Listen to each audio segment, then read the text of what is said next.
G'day, I'm Paul. Behind me are two red cars. One is a fire-breathing V8. It is an estate, a station wagon, a combi, whatever you call it, wherever you're from. It creates a reason to never, ever, ever, ever buy an SUV ever again. It's called the Audi RS6. The other one will save you $66,000, but still put a big smile on your face because it cracks and pops on upshifts. That is the Audi S6. Welcome to the CarExpert Dragparison. Today we're going to compare these two side by side and then do some performance testing. If you do want to skip ahead to other parts of this review, you can use the time codes up on the screen there, or if you're on YouTube, just use the chapters below. If you haven't done so already, hit subscribe, press the bell icon, because that's going to tell you every single time we drive two very red cars. Righto, let's start off by talking differences, and we'll go top down and we'll kick off with the engine. So 4-litre twin turbocharged V8, 441 kilowatts of power, 800 newton meters of torque. It's 4 kilowatts down on the previous gen RS6, but importantly, it has 100 newton meters more torque. Over here, twin turbocharged V6, it's a 2.9 litre, 331 kilowatts of power, 600 newton meters of torque. Both of these have a 48 volt mild hybrid system, whereas this one powers some of the auxiliary stuff when it's off.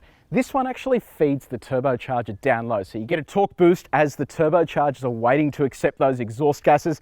Then the bonnets are different as well. This actually shares a lot of parts with the A7, so you can see here you've got an extra set of bumpy things there compared to this, which is all nice and flat. And then as you step down a little bit further, have a look at these headlight differences. This is the standard A6 S6 headlight. This is the headlight from the A7, and while they're both matrix LED, this one has a set of cool looking lasers in it, and you can tell because of that blue thing in there. Now, we actually did a headlight comparison, and if you want to watch it, you can click up here. We take you through all the differences of the different types of headlights you can buy on the market today. Now, what about the rest of the styling changes? Well, have a look up here. It's like a little letterbox here, so you can post letters if you want. I don't actually know what that does. It'd be nice if it was exclusive to RS models, but you can get that on the A1 as well. You can see here on the S6, it doesn't actually have that. Beneath that, you have this kind of 3D printed looking grille. It looks really nice and aggressive. This car has the optional black package and also the carbon package. If you jump over here to the S, it's got a bit more chrome highlight there to make it look a little more executive rather than, you know, scary. If you then jump back here, this is where air comes into the engine. There's big radiators on each side of the RS6. There are radiators on either side of the S6 as well, but you can see they're partly blocked off. This just wants to suck in as much air as it can because it has a top speed of 305 kilometers an hour, which is clinically insane. Here's the bit I love the most though. You're going to know that this is an RS6 and not a standard A6 because of this. It is 40 millimeters wider on each side compared to the standard A6. And you can clearly see here with the S6, you have a little bit of a flare there, but when you come over to the RS6, it's almost like there's another postcode in here. It is huge. And then if you look down the back of the car, the rear wheels look like they stick outside like a dually. Now, let's talk brakes and tires. So 255 millimeter wide tires on the S6, 285 millimeter wide on the RS6, but the brakes, these are insane. This is the optional carbon ceramic brake package. This is the equal biggest brake on a production car ever. So you get 400mm rotors and steel brakes on the S6 as standard, but this optional package here on the RS6 measures 440 millimeters, and it has a 10 piston caliper. I would actually just love to have one of those rotors on my desk or something like that. I think that'd be pretty cool. It's a 34 kilogram weight saving for the RS6 when you tick that box. 22-inch alloy wheels here on the RS6 compared to 21s on the S6. And in terms of ride height, both of these cars sit 20mm lower than their respective non-S or RS versions. But with the optional Sport Suspension Plus package on the RS6, it sits an additional 4mm lower, so it has some proper stance. Righto, now let's look at the sides of these cars. You can see here you've got some really cool side skirts again, because this has the carbon package, it has carbon side skirts here. They just sort of tuck in fairly normally. And I know the question that's burning in all your minds, why do we not have an S6 wagon to go up against the RS6 wagon? Well, long story short, RS6 is only available as a wagon globally. S6 is available as a sedan and as a wagon, and also as a yucky diesel. Australia gets the petrol version. It doesn't get the wagon version though, so that's why this combination exists. Moving over to here, all S cars get quad exhaust pipes, which is why you can see 4 there. And it also gets a fairly neat looking rear end compared to the RS, which has a very sculpted and well-designed diffuser sitting there. And also, these are the biggest exhausts on an RS car to date. And of course, all RS cars get dual outlets instead of the 4 outlets that the S does. But Audi didn't tell us how big their biggest exhaust to date is. So we have measuring tape. You want to see how big that is? 200 millimeters. That is absolutely mammoth. All right, let's do a sound comparison. We'll kick off with the S6. I have my colleague Scott in the car. Switch it on, Scotty, give it a rev in dynamic.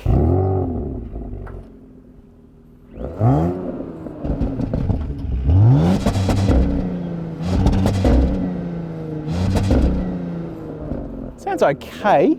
It's kind of got like an electronic limiter there of some sort, and this is what it sounds like when the car is moving.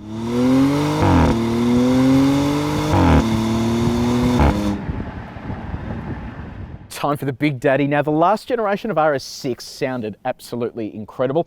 I hope this sounds just as good. We're going to switch it on. These cars have been both warmed up, by the way. Go for it, Scotty.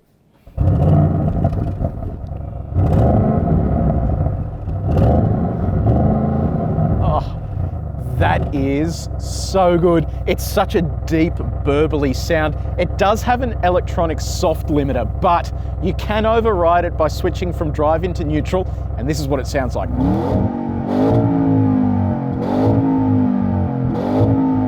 And finally, while it's on the move, this is how meaty it sounds.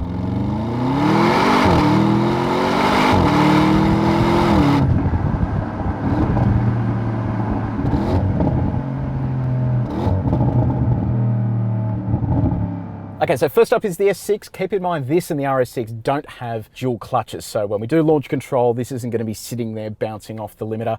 It's just a standard torque converter. What I'll do here first is just put this into dynamic mode, which is the sporty setting, and then I'll just stand on the throttle. I'm not going to load it up, just so we can see what our baseline is. So here we go, everything's set up.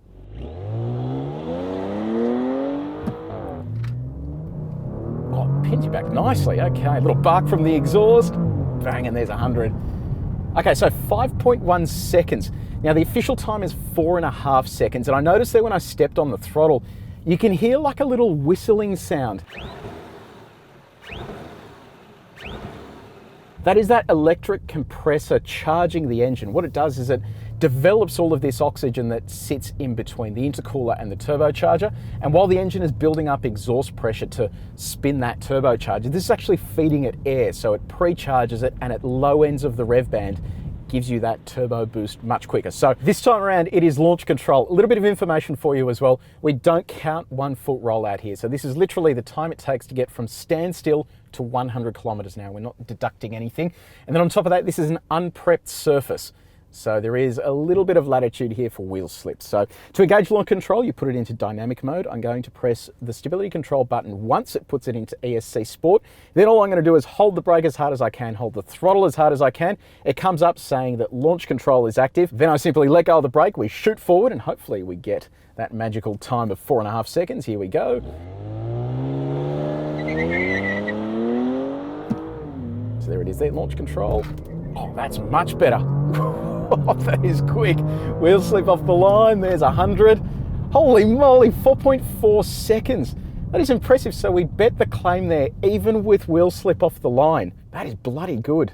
Okay, next up, RS6. Now we're going to do a few different tests here. The first one is going to be comfort mode, launch control off, and stop start running. So when I roll to a stop here, the car's going to switch off, and all I'm going to do is just pound on the throttle. This is simulating you turning up at the lights and someone in an M5 pulling up next to you. So let's give this a shot. This is 0 to 100.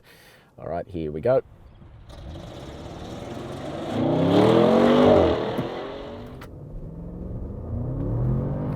Starts off slow, but it eventually gets moving. So where do we get to? 4.6 seconds. So this proves my theory. You don't need a dual clutch. Even with stop start, this thing is stupidly quick. Okay, so we're going to do this again now. Stop start is off. We're still in comfort, and I'm just going to pound the throttle, and we'll just see what happens. So we've come to a stop there. Comfort mode, stop start off. Here we go.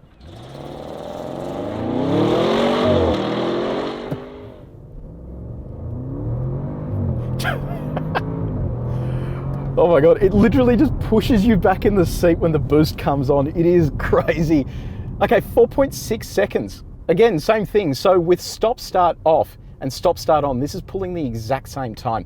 It shows you that 48 volt system is able to fire the car much quicker than a traditional stop start system that runs on a 12 volt. So that technology has its merits, and it looks like it doesn't affect performance. Okay, at the moment we've all been waiting for full attack mode. We're going to use launch control. So let me run you through how this works. We put it into dynamic, or using the steering wheel buttons, RS2 is full attack mode, and it automatically puts the stability control into ESP sport mode, which is going to give us that maximum thrust. There's also this cool RS monitor here. So this tells us when all of the car's components are warm. So currently that's all warm, so we should be getting the best possible time out of this. Foot hard on the brake, foot hard on the throttle, and then it should launch. That's all set up. That's all set up. Here we go. So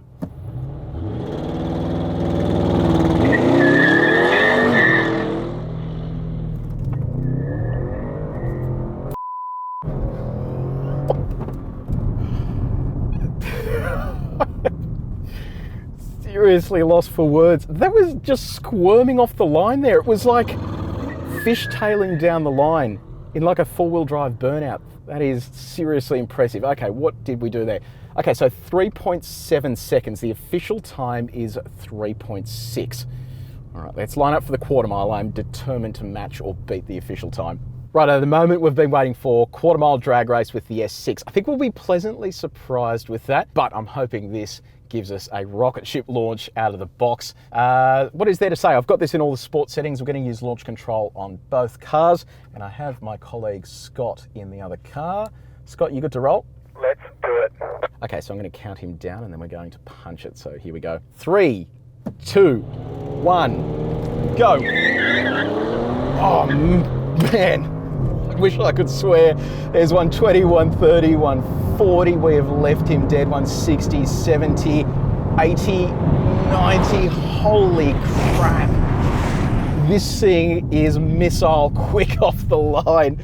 What do we do there? Holy crap, 11.7 seconds, 193 kilometers an hour. That is bloody quick. Scott, how'd you go with the quarter? That was 12.8 seconds at 177 kilometers an hour. There you go. So there's about a second difference between them. And what about your 0 to 100 time? 4.6 seconds. There you go. And we nailed 3.6. So we have hit that claim. That is impressive. Okay, so it's brake test time. We're both going to be doing 100 Ks an hour, and then we'll brake at the exact same time. Alrighty, 3, 2, 1, brake. Oh. Oh man, that hurt my face. Holy crap, that is brutal. Okay, so 2.6 seconds, 100 to 0, and 34.2 meters. Scott, can you give us your reading? That was 34.5 meters and 2.6 seconds. There you go. That's still pretty impressive there from the S6, even without big carbon ceramic brakes. And look, carbon ceramic brakes generally won't help you stop quicker. They're there for fade resistance, but it does show you that all the money you invest in the brakes is actually going to help you stop faster than the $60,000 cheaper car. But it also shows you that the brakes on that thing are mammoth as well. There you go, another Dragparison done and dusted. I absolutely love making these for you guys. They are so much fun. I was really impressed with the S6. It is much faster than I thought it was going to be. But ultimately, let me know in the comments below, do you agree with me that there is literally no reason now you need to buy an SUV? Because that does everything you need it to do. It is incredibly fast. It has a big boot, plenty of room in the second row. It just means you never have to own an SUV again. And I also thought it was going to pip the M8 competition that we had here recently, but just didn't quite get there. It is worth keeping in mind that this is the base model RS6. There will probably be an RS6 Performance coming, and I think that's where the Audi engineers are going to tune a little bit more out of that car and make it even faster again. Now, if you did enjoy this video, I would love it if you could share it with your friends, hit the like button, follow it up with the subscribe, and press the bell icon. That'll tell you every single time we do another CarExpert Dragparison. But until next time, take it easy.